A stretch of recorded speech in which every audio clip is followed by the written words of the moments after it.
کیا پاکستانی کشمیر میں بھی علیحدگی پسند تحریکیں شروع ہو چکی ہیں؟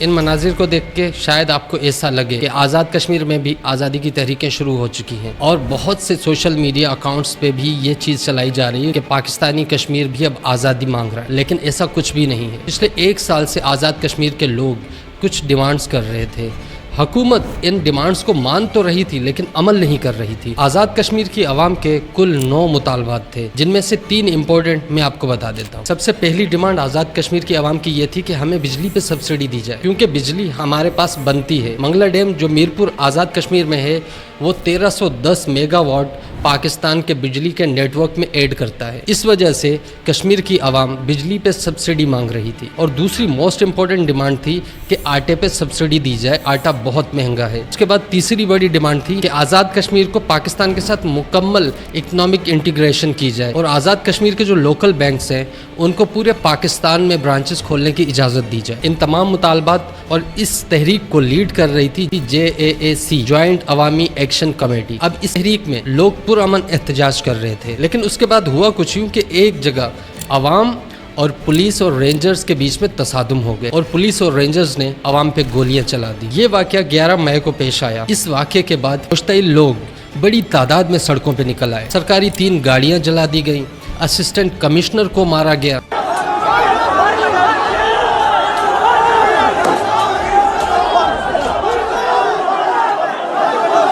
اور پچھلے 9 مطالبات میں ایک اور مطالبہ ایڈ کر دیا گیا کہ قاتلوں کو سزا دی جائے، اور جو قتل ہوئے ہیں اور جن کے اوپر ظلم ہوا ہے ان کے ساتھ انصاف کیا جائے۔ اس کے بعد پاکستان کی گورنمنٹ نے امیڈیٹلی ایکشن لیا اور جوائنٹ عوامی ایکشن کمیٹی کے ساتھ مذاکرات شروع کر دیے۔ حکومت نے JAC کے سب مطالبات ماننے کے لیے حامی بھر دی، اور اس کے ساتھ ساتھ قاتلوں کو بھی پکڑنے کی یقین دہانی کروائی، اور اس کے ساتھ وفاقی حکومت نے $86 ملین کی سبسڈی کا اعلان کیا۔ پاکستان کی حکومت نے اس واقعے پر افسوس کا اظہار کیا، اور یہ بھی بیان میں کہا گیا کہ اس سارے معاملے میں دشمن ملک کے ہونے کی خوشبو آتی ہے، لیکن جوائنٹ عوامی ایکشن کمیٹی کے لیڈر اسلم نے بیان دیا ہے کہ ہماری لڑائی پاکستان سے نہیں ہے، ہماری لڑائی پاکستان کی موجودہ حکومت کی کرپشن اور غیر ذمہ داری سے ہے۔ اب آزاد کشمیر کو سبسڈی دے دی گئی ہے، آزاد کشمیر میں آٹا بھی سستا مل رہا ہے، جو پہلے 3100 کا تھیلا تھا اب وہ 2000 روپے کا تھیلا ہے، اور بجلی پہ سبسڈی دے دی گئی، پہلے 100 یونٹ پہ 3 روپے یونٹ ہوگا، اور اس کے بعد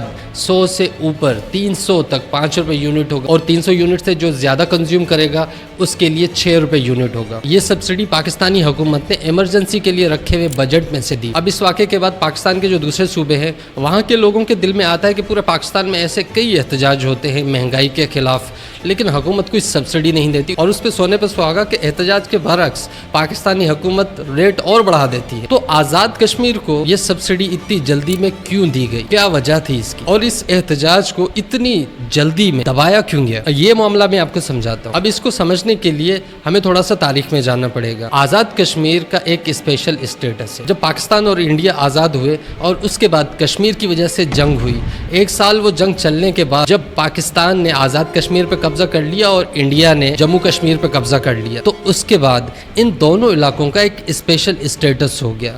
ان دونوں علاقوں نے، یعنی کہ جموں کشمیر نے انڈیا کے ساتھ اور آزاد کشمیر نے پاکستان کے ساتھ معاہدے کیے۔ اب جو معاہدے انڈیا اور پاکستان کے کشمیر کے ساتھ ہوئے، ان کے مطابق آزاد کشمیر ایک خود مختار اور آزاد ریاست ہے، یعنی کہ وہ پاکستان کی وفاقی حکومت کے انڈر ہے، لیکن ان کا اپنا وزیر اعظم اور ان کی اپنی کابینہ ہوگی۔ اور UN میں پاکستان اور انڈین کیسز کی وجہ سے کشمیر ایک ڈسپیوٹڈ ٹیریٹری ہے، اس وجہ سے پاکستان آزاد کشمیر کو اپنا صوبہ نہیں بنا سکتا۔ آزاد کشمیر صرف مالی اور انتظامی معاملات میں پاکستانی حکومت کی سرپرستی میں ہے۔ یہ ساری وجہ تھی جس وجہ سے پاکستانی حکومت نے امیڈیٹلی ایکشن لیا اور اس سارے معاملے کو دبا دیا سبسڈی دے کے۔ اگر یہ معاملہ نہیں دبتا تو خدا نہ خواستہ کل کو یہ احتجاج آزادی مارچ بھی بن سکتا تھا۔ ملتے ہیں نیکسٹ ویڈیو میں، اللہ حافظ۔